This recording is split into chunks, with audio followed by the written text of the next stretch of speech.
किसी गांव में भगवान बुद्ध उपदेश दे रहे थे। बहुत से लोगों को उनके उपदेशों से लाभ होता था, इसलिए उनके उपदेशों को सुनने के लिए दूर दूर से लोग आते थे। एक दिन एक व्यक्ति भगवान बुद्ध से अपने बारे में बोला कि मैं बड़ा आलसी हूँ, मुझे अपने आलस्य को दूर करने का उपाय बताएं। महात्मा बुद्ध उस व्यक्ति से पूछे कि तुम्हें कैसे मालूम हुआ कि तुम आलसी हो।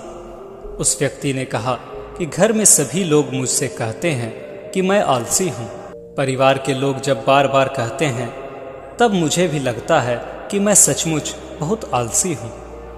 बुद्ध ने उससे और भी बातें पूछी तो उसने कहा कि मैं सुबह देर से उठता हूँ, कोई काम जल्दी नहीं कर सकता हूँ। भगवान बुद्ध ने उससे कहा कि यह आलसी होने के लक्षण नहीं है, आलस्य लगना एक शारीरिक समस्या है। बुद्ध ने उसे समझाते हुए कहा, जो व्यक्ति रात में सवेरे सोएगा वह सुबह सवेरे उठ सकेगा। इसके लिए रात में सवेरे सो जाना जरूरी है। यह एक अनुशासन की बात है। हर व्यक्ति को पर्याप्त मात्रा में नींद लेना जरूरी होता है।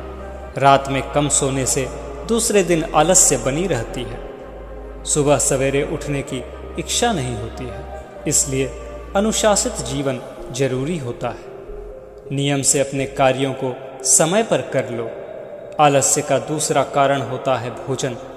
भोजन यदि नियमित समय पर किया जाए तो शरीर की पाचन क्रिया ठीक होती है।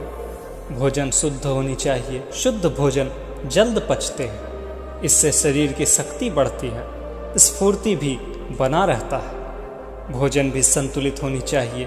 भोजन कम खाने से ताकत कम हो जाती है, जिससे आलस्य बना रहता है। भोजन ज़्यादा लेने से पचने में कठिनाई होती है, इससे भी शरीर कमज़ोर होता है और आलस्य पैदा होता है। इससे शरीर में आलस्य बनी रहती है। इसके लिए मनुष्य को अनुशासित होना चाहिए और अपने मन को भी वश में रखना चाहिए।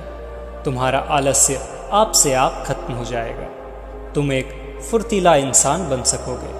आलस्य मनुष्य के मन के कारण भी होता है, इसलिए मन को मजबूत करो और अनुशासित करो। हर काम का समय सही करो, जल्द करो और समय पर करो। सारा आलस्य समाप्त हो जाएगा। इस कहानी से हमें शिक्षा मिलती है कि आलस्य दूर करने के लिए पर्याप्त नींद लेना जरूरी है। इसके साथ ही भोजन भी संतुलित होना चाहिए और हर काम हमें समय पर करने का प्रयास करना चाहिए।